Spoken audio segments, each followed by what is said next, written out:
कोalition सरकार आएगी जिसमें कुछ पार्टियां आपके साथ होंगी। बड़ा अच्छा एक्सक्यूज़ होता है बड़ी वाली पार्टी का कि हम पर दबाव है, करना पड़ता है, इसलिए हम ये काम नहीं कर पाएंगे। तो इंफ्रास्ट्रक्चर का जो गैप है, जो गवर्नेंस को फिक्स करना है, उसमें आपकी टीम बनाने का जो कैबिनेट बनेगी उसका आधार क्या होगा? क्योंकि अब 24/7 काम करना होगा। देश की स्थिति इस वक्त बहुत खराब है, खास करके आर्थिक मोर्चे पे। देखिए, संजय बारू की किताब पढ़ने के बाद, मैं पूरी किताब नहीं पढ़ी, जितने अंश देखे उससे लगता है कि प्रधानमंत्री को छोटे छोटे दलों के दबाव के बजाय एक परिवार का दबाव बहुत था। तो ये दबाव वाली चीज है, उसका वहां रूप अलग है। दूसरी बात है, कोएलिशन पार्टनरशिप हो या ना हो, 2/3 मेजोरिटी वाली सरकार हो तो भी आपको रीजनल एस्पिरेशंस को एड्रेस करना ही होगा। इतना बड़ा देश है, देश एक जगह से चलाने का जो तरीका चला है उसने देश का बहुत नुकसान किया है। अगर हम राजनीतिक दृष्टि से और प्रशासनिक दृष्टि से देखें तो एक समय था जब कांग्रेस को फेडरल स्ट्रक्चर पर सोचने की जरूरत नहीं थी, क्योंकि नीचे भी उनकी सरकार थी, उनकी ऊपर भी उनकी थी। बाद में नीचे बदलाव आना शुरू हुआ, स्टेट गवर्नमेंट्स बदलने लगी। उसको उन्होंने हेल्दी रूप में नहीं लिया, एक दुश्मनी के तौर पे लिया। तो उसको खत्म करने के लिए धारा 356 उपयोग करते रहे। धारा 356 मुश्किल हो गया तो बाद में उन्होंने डिफेक्शन से सरकारें तोड़ना शुरू किया, और इसके कारण नीचे बहुत एक माहौल बिगड़ गया।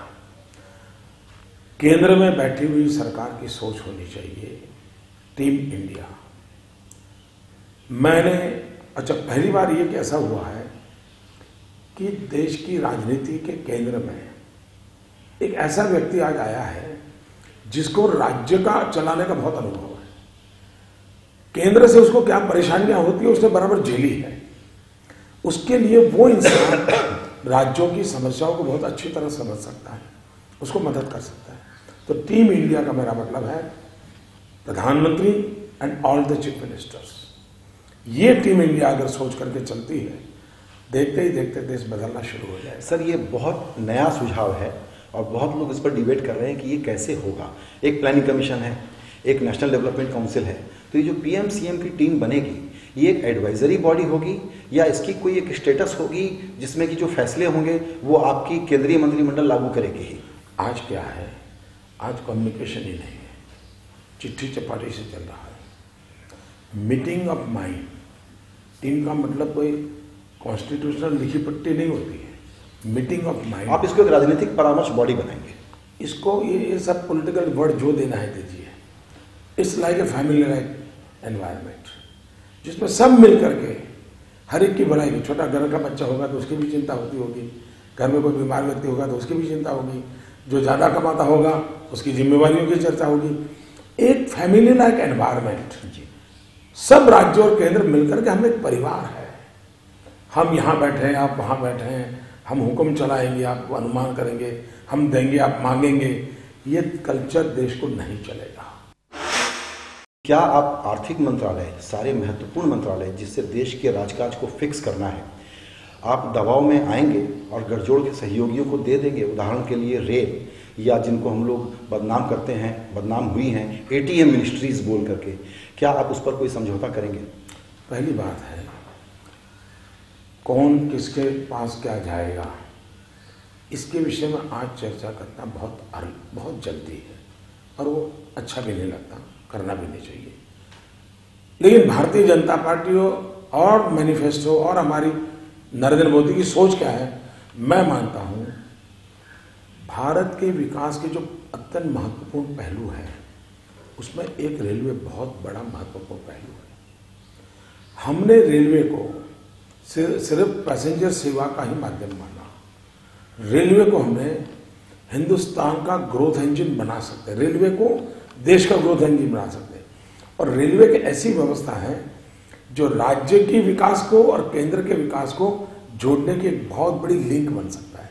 हमने क्या किया, रेलवे को राज्य से भी अलग कर दिया और केंद्र से भी अलग कर दिया, एक अलग दुकान खोल करके रख ली। और वो कैसे चल रहा है? तो एक एमपी का प्रेशर रहता है, पॉलिटिकल प्रेशर रहता है, कभी दो डिब्बे बढ़ा दिए, कभी 4 एसी कोर्ट लगा दिए, कभी किराया इधर किया, कभी ये स्ट्रेटेजी नहीं है। आमूल चूल परिवर्तन की आवश्यकता है। टेक्नोलॉजी अपग्रेडेशन, आज आप सुपर कंप्यूटर की मदद से रेलवे नेटवर्क का काम शुरू करें। कैन यू इमेजिन हम दुनिया को क्या दे सकते हैं? इतनी बड़ी ताकत है इसकी। इसी को डिलीवर करने के लिए आपको बहुत ही सक्षम टीम की ज़रूरत होगी। एक लोगों में आशंका शुरू हुई है कि बीजेपी के पास ऐसी डिलीवरी करने वालों की जो एक मैनेजमेंट टीम होनी चाहिए उसकी बैंडविड्थ है, थोड़ी छोटी है, बाहर से भी लोग लेने पड़ेंगे आपको। भारत बहुरत्ना वसुंधरा है, ये हम लोग हमारे देश को कम ना आके, हमारे देश के लोगों की ताकत को कम ना आके। अब गुजरात में मेरे बीजेपी के ही लोग तो सरकार चलाते हैं। जहां जहां भाजपा को सरकार चलाने का मौका मिला है, बेस्ट परफॉर्मिंग गवर्नमेंट रहा है। एनडीए बेस्ट परफॉर्मिंग गवर्नमेंट रहा है। एक्चुअली कमिटेड लोग होने चाहिए, कमिटमेंट वाले लोग होने चाहिए। बाकी ये चीजें सीखना कोई मुश्किल नहीं होता है। टोटल फिस्कल कोलैप्स हो चुका है और इन्वेस्टमेंट साइकिल को नहीं चलाएंगे तो मैन्युफैक्चरिंग नहीं होगी, तो नौकरियां क्रिएट नहीं होंगी, तो लोगों के पास रोजी रोटी नहीं होगी। ऐसे में जो टेस्ट केस होने जा रहा है अभी तुरंत सरकार बनने के बाद, क्या वो प्रोजेक्ट को जल्दी से क्लियरेंस देगी? क्या वो बैंकों का एनपीए ख़त्म करेगी? क्या जो प्रमोटर नाकाबिल है उसको बाहर निकालेगी? और फ्यूल लिंकेजेस में कोल इंडिया के काम करने का तरीका बदलेगी कि नहीं? तो कोल इंडिया के काम करने का तरीका, एनपीए और प्रमोटर को बाहर निकालना, ये 3 लिटमस टेस्ट होगा जिससे आपको गुजरना ही पड़ेगा। आप करेंगे? पहली बात है, देश के लिए जो करना होगा उसमें कोई राजनीति दबाव बीच में नहीं आएगा, और यही तो मेरी पहचान है। दूसरी बात है कि हमारे देश में जैसे कोल इंडिया का मामला है, क्या हम इसको प्रोफेशनलाइज नहीं कर सकते क्या? यही मैं आपसे सुनना चाहता हूँ, आप करेंगे? वही तो मैं कह रहा हूँ, नहीं कर सकते क्या? आराम से कर सकते हैं। मैंने जब गुजरात में एज ए चीफ मिनिस्टर आया तो हमारा Gujarat electricity board 2500 crore rupees per year deficit में था। उसको प्रोफेशनल मैकेनिज्म से काम किया, टेक्नोलॉजी अपग्रेडेशन किया, एक्सपर्ट लोगों को इन्वॉल्व किया। आज वो घाटे से भी निकल गए, एफिशिएंसी अच्छी हो गई, 24/7 बिजली देने लगे और कंपनी घाटे से बाहर आ गई। तो ये कोल इंडिया में भी हो सकता है, और मैं तो इन विषयों में एक्सपीरियंस पर्सन हूँ।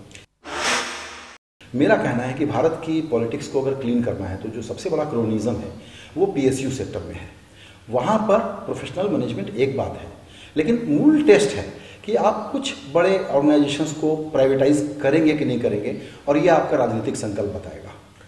मैं समझता हूँ कि केस टू केस स्टडी करना चाहिए और प्रोफेशनली एडवाइस लेना चाहिए। ये डिसीजन भी पॉलिटिकल नहीं होना चाहिए, ये डिसीजन भी प्रोफेशनल होना चाहिए। और दूसरा मेरा मत है, अगर जो आज डूबा हुआ पीएसयू है उसके भी जो एम्प्लॉइज हैं उनको अगर विश्वास में लिया जाए और उन्हीं के जिम्मे में डाल दिया जाए तो वो किसी प्राइवेट कंपनी से अच्छा चला के दिखाते हैं। इसलिए पीएसयू के एम्प्लॉइज के प्रति आशंका करके निर्णय नहीं करने चाहिए। उनको अवसर देना चाहिए काम करने का, उनकी ताकत पे भरोसा करना चाहिए, उनको प्रोफेशनल मैनेजमेंट करने का अपॉर्चुनिटी देना चाहिए। सर, आप मुझे ये कह सकते हैं कि आप स्केप्टिकल हो रहे हैं, लेकिन मुझे लगता है कि इसका मतलब एक्चुअली प्राइवेटाइजेशन में जाने के पहले पुराने तरीकों को आप एक मौका और देंगे। आप एक निश्चित लिमिटेड शब्द प्रयोग मेरे से चाहते हैं, कल सुबह तक आपका टाइम खराब होगा, तो ऐसी कोशिश मत कीजिए, ऐसी कोशिश मत कीजिए। मैं जैसे मैं बताऊं, मैं जब आया तो मेरा गुजरात स्टेट फर्टिलाइजर कॉर्पोरेशन जी ताला लगने वाला था। मुझे जो मुख्यमंत्री बनने के बाद पहला डेलीगेशन मिला, first delegation my life as a chief minister, वो आज गुजरात स्टेट फर्टिलाइजर कॉर्पोरेशन के एम्प्लॉई आए थे और करीब 80 लोग आए थे। रोना बाकी था उनका। बोले साहब 30 साल 35 साल नौकरी हो गया, हम जाएंगे कहाँ, बच्चे जाएंगे कहाँ, एक बंद हो रहा है, बचाओ। मैंने कहा मुझे हफ्ता दीजिए, और मैंने पहला काम उस पर ध्यान दिया था। आज वो हमारी कोई भी PSU में सबसे ज़्यादा प्रॉफिट करने वाली इकाई बन गया है। उसी एम्प्लॉय को मैंने विश्वास में लिया, उसी मीटिंग की, मैंने कहा मैं आपको दे रहा हूँ, आप आपका भी भविष्य बनाइए, राज्य का भी भविष्य बना दिया उन्होंने। ये जो सोच है ना हमारी कि सब निकम्मे लोग हैं, उसी ने तो बर्बाद करके रखा है। सर, आप लोगों ने ये कहा है मैनिफेस्टो में कि पॉलिसी स्टेबिलिटी रहनी चाहिए, रिट्रोस्पेक्टिव तरीके से कोई काम नहीं होना चाहिए। उस कसौटी पे FDI रिटेल में जो है उसको रीलुक करना ऐसे ही माना जाएगा कि फिर हम गलत सिग्नल दे रहे हैं लोगों को। और GST में डेडलाइन नहीं देना, उसमें भी मुझे लग रहा है कि जिस राजनीतिक डिटर्मिनेशन की ज़रूरत है, क्योंकि GST एक दूसरा सबसे बड़ा एंटी करप्शन टूल है और ग्रोथ बढ़ाने वाला टूल है, जिसमें आप लोगों की पोजीशन पहले अलग रही है, आप लोगों ने इसका विरोध किया है। ये सरासर आपके पास गलत जानकारी है। आई एम सॉरी टू से, भारतीय जनता पार्टी पहले दिन से GST की पक्षकार रही है। हम GST के पक्ष में है। जब प्रणब मुखर्जी साहब फाइनेंस मिनिस्टर थे तब मेरी उनसे बहुत डिटेल बात हुई थी। और GST की सफलता का आधार हम पार्लियामेंट में क्या कानून लाते हैं उस पर नहीं है। GST की सफलता का आधार हम इंफॉर्मेशन टेक्नोलॉजी नेटवर्क कितना स्ट्रेंथन करते हैं उस पर है। अनलेस एंड अनटिल आप इंफॉर्मेशन टेक्नोलॉजी नेटवर्क नहीं करते हैं, GST इज इम्पॉसिबल। उसको अभी तक भारत सरकार नहीं कर पाई है। That is number 1। Number 2, Bharat सरकार को राज्यों के साथ अपनेपन का व्यवहार करना पड़ेगा, बड़े छोटे का नहीं। किसी भी राज्य का नुकसान करके आप कोई भी कानून लाओगे तो फायदा नहीं होगा। राज्यों को विश्वास में लेना चाहिए। उनकी जिम्मेवारी थी, उन्होंने नहीं किया। हमारी जिम्मेवारी है कि हम करेंगे, लेकिन GST की जरूरत है ये हम मान के चलते हैं, लेकिन प्रोसेस क्या हो, सपोर्ट सिस्टम क्या हो, इसके विषय में एडवांस में काम होना चाहिए। बिल्कुल। आपके बारे में जो एक शब्द चलता है, जो आपने खुद ही ने कहा कि कोई एक व्यक्ति चलाए ये नहीं होता, सबको मिलके चलाना होता है। उसमें सवाल ये है कि फेडरलिज्म वाला, और मुझे लगता है ये आपके रडार पे है कि 33 लाख करोड़ रुपए दिए सरकार ने केंद्रीय योजनाओं को लागू करने के लिए। 1 रुपए में 4 पैसे का आउटपुट आता है, राज्य सरकारें करती है 11 पैसे का आता है। फिर डर लगता है कि क्रेडिट कौन लेकर के जाएगा। क्या हम ये माने कि आप ज़्यादा से ज़्यादा फिस्कल एम्पावरमेंट और पैसे राज्यों को सौंप देंगे, क्योंकि एज अ मुख्यमंत्री आप यही कहते थे, यही चाहते थे? ऐसा जिस शब्दों में आप कहते हैं उस शब्दों में मैंने कभी कहा नहीं, और नहीं ऐसे कुछ सोचता है करता है। राज्यों की क्या अपेक्षा रहती है मुझे मालूम है। वो कहता है कि मेरी प्रायोरिटी पानी है, और आप कहते हैं कि नहीं हम तो रोड के लिए पैसे देंगे। कॉन्ट्राडिक्शन वहाँ होता है। आप उसको विश्वास में लीजिएगा ना, आप उसकी आवश्यकता, और अगर आप उसकी योजना के अनुसार आपको मदद करोगे तो वो आपको परफॉर्म करके देगा। दूसरा, जैसे मान लीजिए हिंदुस्तान का एग्रीकल्चर ग्रोथ 4% तक हम पहुंचा नहीं पाते हैं। क्या भारत सरकार खेती करने जाएगी क्या? राज्यों का भी एग्रीकल्चर डिपार्टमेंट है। अगर मान लीजिए कल बिहार 15% एग्रीकल्चर ग्रोथ करता है, तो अल्टीमेटली देश के ग्रोथ में वो एडिशन होगा कि नहीं होगा? होगा जी। तो मुझे अगर बिहार 15% एग्रीकल्चर ग्रोथ करता है तो उसको प्रोत्साहन करना चाहिए, नहीं करना चाहिए? बिल्कुल। तो ये सोच बदलने की आवश्यकता है जी। जो राज्य जो अच्छा कर सकता है, अभी हमारे यहाँ क्या हुआ है कि अगर आप बेस्ट परफॉर्मिंग है तो जैसे डिसइंसेंटिव क्षेत्र में आ जाते हैं। अगर गुजरात में मैंने ग्रामीण सड़क बना दी तो फिर मुझे प्रधानमंत्री ग्रामीण सड़क योजना से 1 पैसा मिलेगा नहीं। क्यों? तो आपका तो हो गया। तो ये नहीं। अच्छा ठीक है, यहाँ आपको जरूरत नहीं, आप बताइए आपके पास कौन सी चीजें जो करने वाले हो। ठीक है, रोड में हो गए हो, पानी करना है, ठीक है, रोड वाले पैसे आपको पानी में शिफ्ट करके देते हैं। ये फ्लेक्सिबिलिटी जरूरी है जी। FDI का जो मैंने रिटेल का पूछा था, मुझे लगता है कि एक राजनीतिक इलेक्टोरल गणित के नाते अभी उस पर नॉन कमिटल स्टांस है, और इसी तरह से इंश्योरेंस। इन 2 मुद्दों पर बीजेपी से बहुत साफ लोगों को उम्मीद है, क्योंकि ये वो डिफाइन करेंगे आपकी आर्थिक दृष्टि को। FDI को जरा पूरे तरीके से हमें सोचने की जरूरत है।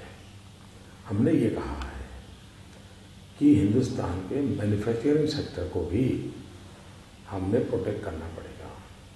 अगर भारत के मैन्युफैक्चरिंग सेक्टर को हम प्रोटेक्ट नहीं करेंगे, हमारे छोटे छोटे उद्योगों को प्रोटेक्ट नहीं करेंगे, तो अगर विदेशी माल डंप हो गया तो हमारे नौजवानों का रोजगार चला जाएगा। जैसे हमारे यहाँ, मैं कल शिवाकाशी गया था और मैं तमिलनाडु में था, तो शिवाकाशी के लोग मुझे मिलने आए, बेचारे रो रहे थे। क्यों? तो क्रैकर का जो उनका इंडस्ट्री है, भारत सरकार ने अचानक इतनी लाइसेंस भी बढ़ा दी है कि उनके लिए क्रैकर का इंडस्ट्री चलाना मुश्किल हो गया। लाखों लोग उसमें रोजगार कमाते हैं, गरीब लोग हाथ से काम करते हैं। अब इससे क्या हुआ है, अब क्रैकर जो हिंदुस्तान में आएगा वो चाइना से आएगा। अब यूं तो आपका बड़ा फिलॉसफी है एफडीआई का, लेकिन अगर चाइना का क्रैकर मेरे देश में चलेगा और शिवाकाशी का मेरा भाई भूखा मरेगा, तो ये इकोनॉमी कैसे चलेगी? और इसलिए हम एफडीआई का जब करते हैं तो सिर्फ रिटेल लॉजिक नहीं होना चाहिए, उसके साथ मैन्युफैक्चरिंग लॉजिक भी होना चाहिए।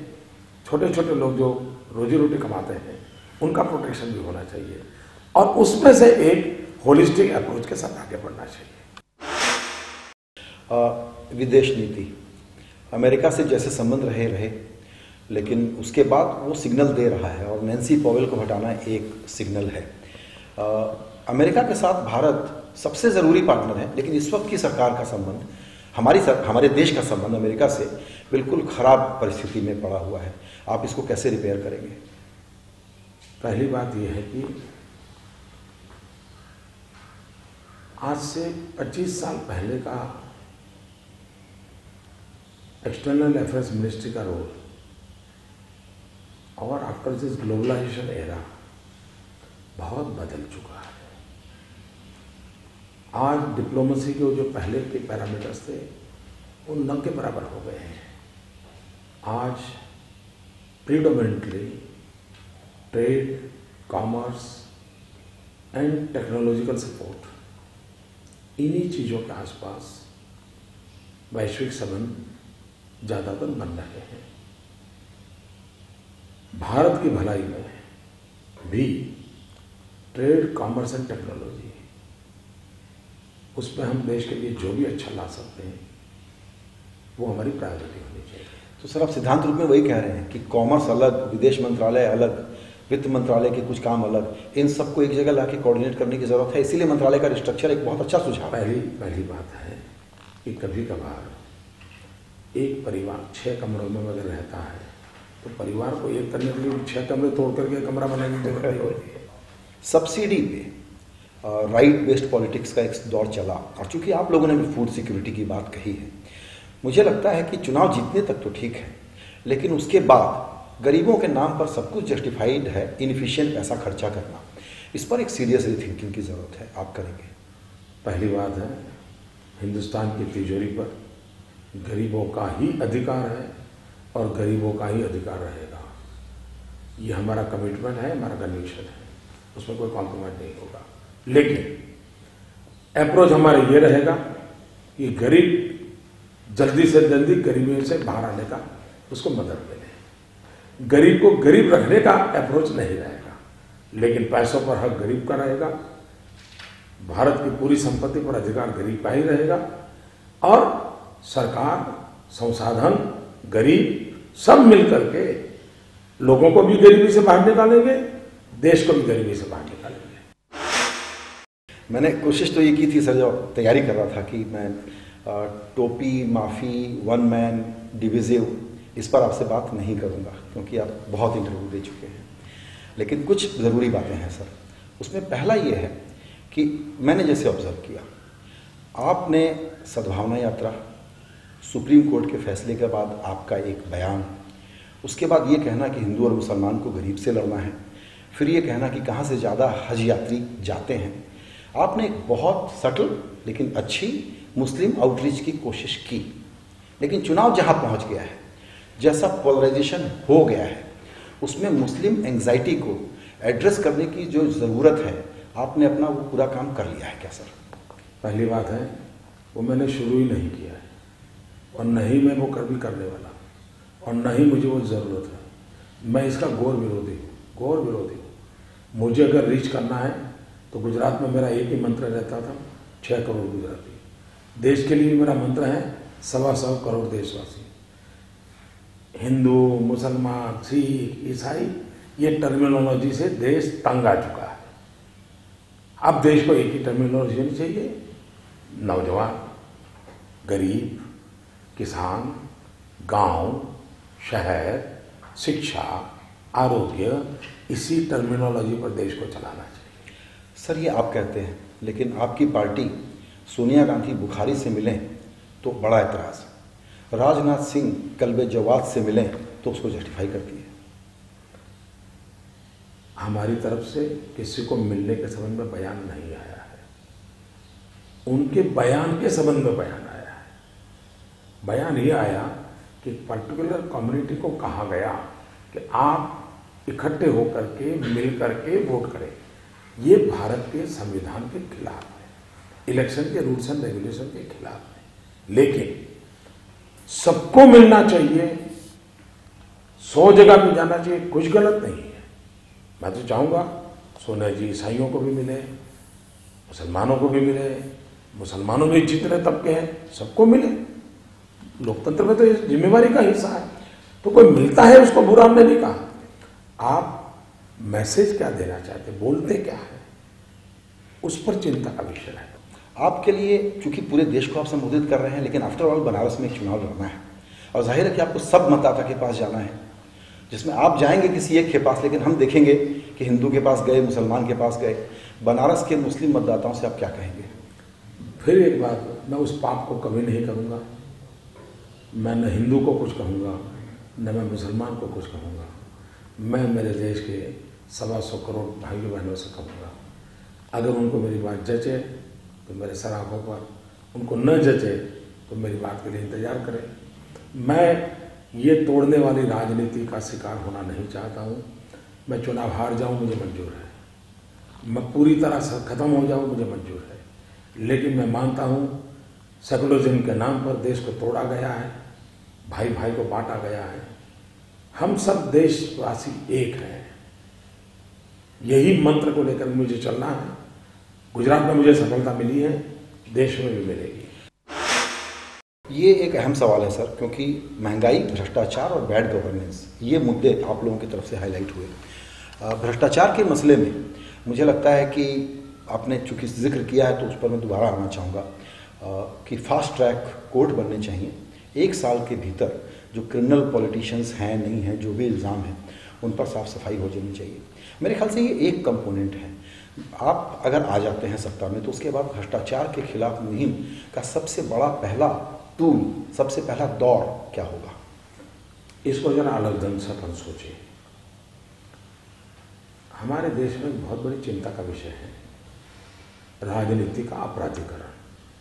और मुझे CNBC के दर्शक माफ करें, मैं थोड़ा विस्तार से विषय बताना चाहता हूँ, इसलिए कि देश में इसको एक गंभीरता से लेने की जरूरत है। हमारे राजनीतिक 60 साल के इतिहास को देखिए। देश का सौभाग्य रहा कि शुरू में देश में आज़ादी के आंदोलन में से तपे तपाई लीडर मिले और बहुत सेंसिबल लीडरशिप देश को मिली और हर लेवल पे मिली। 15-20 साल में डिटोरेशन आया और फिर गुटबाजी की राजनीति ने जगह ली। एक आध दशक गुटबाजी से उभर करके आई हुई राजनीति हावी होने लगी। फिर गुटबाजी को स्ट्रेंथन करने का एक तरीका आया है कास्ट बेस को पकड़ना। कास्ट बेस ने वोट बैंक का में कन्वर्ट किया और जातियों से नेता पैदा होने लगे, जातियों को ओन करने लगे, जातियां उनको ओन करने लगी और खेमे बनने लगे, जिसने लीडरशिप क्वालिटी को भी हार्म किया, ओवरऑल देश के पॉलिटिकल स्ट्रक्चर को भी हार्म किया। इसको करने के लिए उस जातियों के जो दबंग लोग थे उनका महत्व बढ़ गया। धीरे धीरे एंटी सोशल लोगों की मदद पॉलिटिशियन लेने लगे। बाद में एंटी सोशल को लगने लगा कि मैं क्यों मदद करूं, मैं खुद ही नेता क्यों ना बनूं, तो फिर सिर्फ वहां हुआ। तो जो कभी आज़ादी के आंदोलन में से नेता पैदा होते थे, जो कभी समाज सेवा से नेता पैदा होते थे, जो कभी समाज के भिन्न भिन्न वर्गों के प्रति समर्पित भाव से नेता पैदा होते थे, धीरे धीरे धीरे बंदूक की नोक में से नेता निकलने लगे। तो ये डिटोरेशन आया है, इसने देश का बहुत नुकसान किया है। आज राजनीतिक दल चाहते हुए भी 100% शुद्धिकरण नहीं कर पा रहे हैं। कोई 10 गलती करता होगा तो कोई 15 करता होगा। मैं किसी को भी आलोचना नहीं करता हूँ, न मेरी भारत पार्टी को होलियर देन दाऊ कहता हूँ, न किसी को बुरा कहता हूँ, लेकिन देश के लिए चिंता का विषय है। तो मैं not as a BJP man, एक नागरिक के नाते इसे गंभीर बात मानता हूँ। अब मुझे जो उपाय सोचता है, जो उपाय मुझे ये लगता है कि शुरुआत कहाँ से करें, तो मेरे मन में विचार आया। फिर भी ये दर्शक अगर कोई मुझे आइडिया देंगे तो I be happy to accept that idea.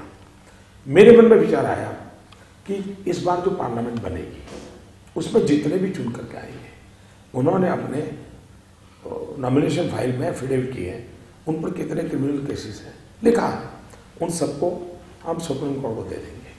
हम सुप्रीम कोर्ट को गए में हमको एक मैकेनिज्म बना के दो और इन पर इतने आरोप हैं, सच्चे हैं झूठ है, वो कोर्ट तय करे।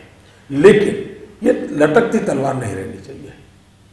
तय हो जाए अगर उसने गुनाह किया है जेल चला जाएगा, जेल चले जाएगा तो पार्लियामेंट में उसकी सीट खाली हो जाएगी, उपचुनाव हो जाएगा, फिर एमएलए जीतते हैं देश में, उनकी स्क्रूटनी हो जाए। तो एक बार एमएलए एमपी सिटिंग जो है उनमें अगर किसी का क्रिमिनल रिकॉर्ड है तो उसको जस्टिस की प्रक्रिया पूरी हो जानी चाहिए।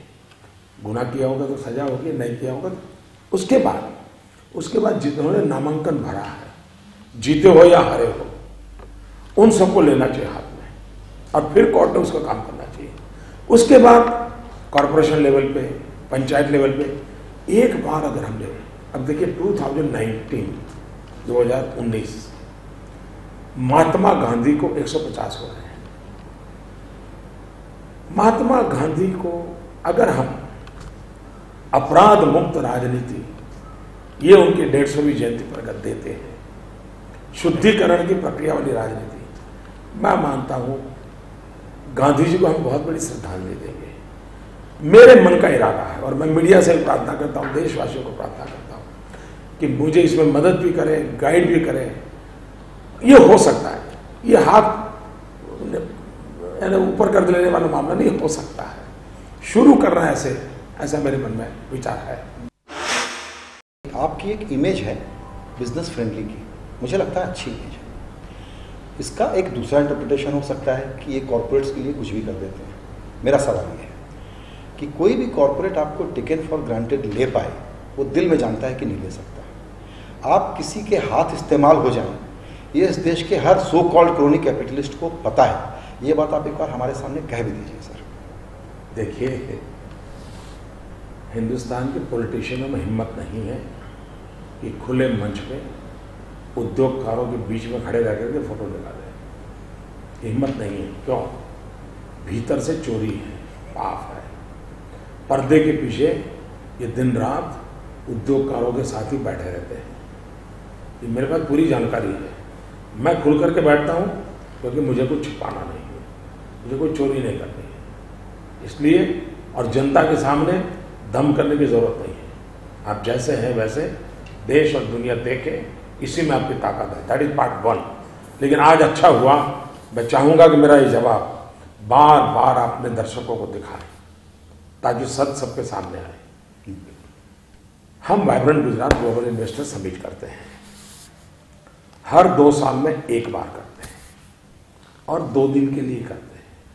उस 2 दिन में मैं दुनिया के 100 से अधिक देशों के उद्योग जगत के लोगों को बुलाता हूं, मिलाता हूं। मैं मानता हूं नौजवानों को अगर रोजगार हमें देना है तो हमें औद्योगिक विकास करना होगा।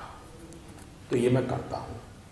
उसमें भी आधा दिन टोटली डेडिकेटेड होता है medium and small scale industries के लिए। इतना ही नहीं, भारत सरकार का रिपोर्ट कहता है कि हिंदुस्तान में medium and small scale industries का ग्रोथ राउंड अबाउट 20% है। गुजरात का medium and small scale industries का ग्रोथ 85% है। ये बड़े लोग नहीं हैं, 5 लाख 10 लाख की पूंजी से काम करने वाले नई पीढ़ी के लोग हैं। दूसरी बात, लेकिन इन सब के लिए मैं 2 दिन देता हूं, 2 साल में एक बार, जबकि मैं हर वर्ष 13, 14, 15 जून 44 डिग्री टेम्परेचर में मेरी पूरी सरकार को लेकर के गुजरात के गांवों में जाता हूं। 45 डिग्री टेम्परेचर होता है जून महीने में। मेरी सरकार को कोई अफसर उन 13, 14, 15 जून शिमला, कुल्लू, मनाली, स्विट्जरलैंड नहीं करता है। मिनिस्टर्स हो, MP हो, MLA हो, IAS अफसर हो, IPS अफसर हो, फॉरेस्ट सर्विस के अफसर हो, डिस्ट्रिक्ट लेवल के क्लास 1 अफसर हो, हम गांव में जाते हैं, घर घर जाते हैं, बच्ची को स्कूल में दाखिल करो। मैं उस गांव में जाता हूं जहां कम से कम एजुकेशन है, उस गांव में जाकर मैं रहता हूं, हर घर जाता हूं, बच्चों को पढ़ाता हूं। उसका परिणाम ये आया है कि आज मेरे यहाँ 100% एनरोलमेंट है। ये काम करने का मुझे आनंद आता है। दूसरा, हर वर्ष मई टू जून, अक्षय तृतीया से लेकर के 1 महीने तक मेरे राज्य में कृषि महोत्सव होता है। उसमें हम 225 कृषि रथ बनाते हैं। मेरे यहाँ जितने एग्रीकल्चर यूनिवर्सिटी है उसके 800 साइंटिस्ट हैं। मेरा agriculture department, irrigation department, animal husbandry department, हम गांव में जाते हैं। 1 महीना गांव में खेत तो खेत जाते हैं, किसानों के साथ बैठते हैं, एग्रीकल्चर में क्या बदलाव आया है समझाते हैं, बीज अच्छे क्या हो, फसल कौन सी लेनी चाहिए, खाद कितना उपयोग करना चाहिए, दवाई डालनी चाहिए, बारीक से बारीक चीजें फ्रॉम लैब टू लैंड उतारते हैं। जिस गुजरात का एग्रीकल्चर ग्रोथ 2% था, 10 साल का एवरेज 10% है, वो मिरेकल है। ये काम हम करते हैं, इतनी कड़ी मेहनत करते हैं और हर साल करते हैं और 10 साल से लगातार करते हैं। लेकिन क्रॉनिक कैपिटल से फंसा हुआ न्यूज ट्रेडर का जो छोटा सा तबका है, उसको 2 साल में एक बार 2 दिन का कार्यक्रम, वो कोट पैंट टाई वाले नजर आते हैं, वो छोटी छोटी बच्चियों को स्कूल ले जाने के लिए 44 डिग्री टेम्परेचर में पसीना बहाते हैं, वो नहीं दिखता है। मेरे देश का किसान का भला उसके लिए जो हम जिंदगी खपाते हैं उसको दिखता नहीं है। ये मेरे देश का दुर्भाग्य है कि आप कुछ न्यूज ट्रेडर्स सिर्फ इन्हीं लोगों की सेवा में लगे हैं, वो उनको मुबारक। मेरा काम है मेरे राज्य के गरीब से गरीब, इतना ही नहीं है। आपके दर्शकों को मैं एक बात बताता हूँ, उनको आश्चर्य होगा। व्हाइट रिवॉल्यूशन की बात हुई हमारे देश में, उसको सस्टेन करना चाहिए, उसको बढ़ाना चाहिए। भारत में जितने कैटल्स हैं उसकी तुलना में हमारी मिल्क प्रोडक्टिविटी बहुत कम है, उसमें बदलाव लाने की जरूरत है। और इकोनॉमी के क्षेत्र बहुत होते हैं। मैं हर वर्ष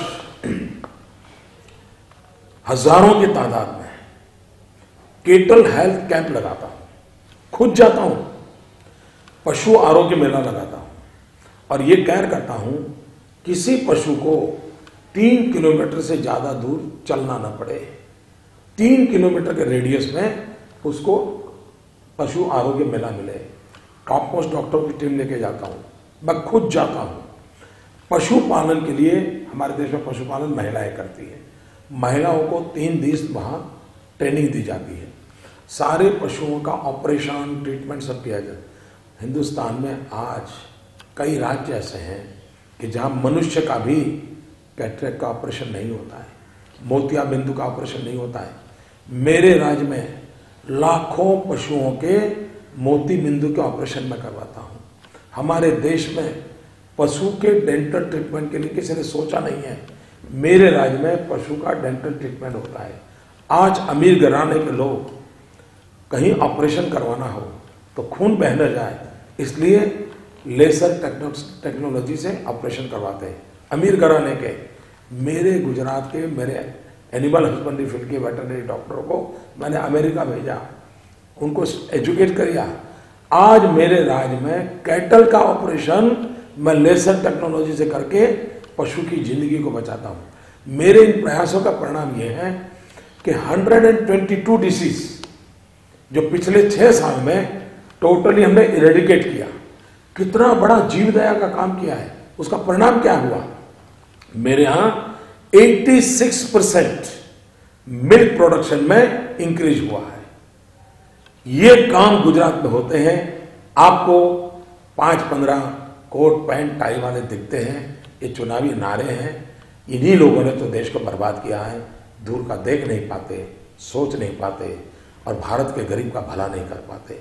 अच्छा हुआ आपने एक ऐसा सवाल पूछ दिया तो मेरे मन की बातें कहने का मुझे मौका मिल गया।